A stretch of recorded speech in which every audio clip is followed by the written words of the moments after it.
Sanibel is rising again, and investors probably have a short window to take advantage of what's going on here on the island.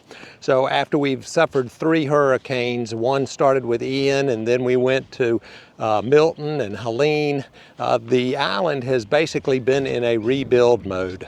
Now, as of today, there was a little over 400 properties that are on the island that are for sale.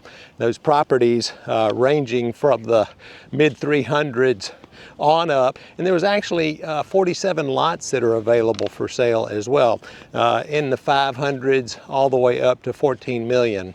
Now, the $14 million property that's actually for sale was 2.44 acres directly on the Gulf, and it's subdividable into 3 separate building lots.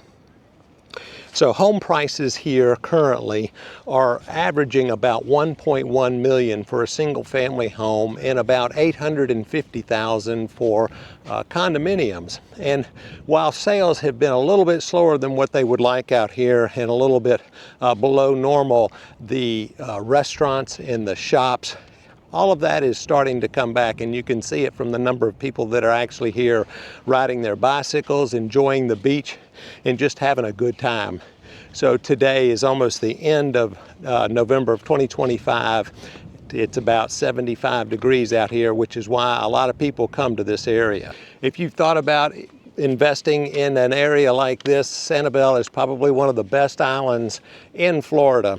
I love Anna Maria and Longboat Key, but there's just something special about the area that is from Captiva down to Sanibel.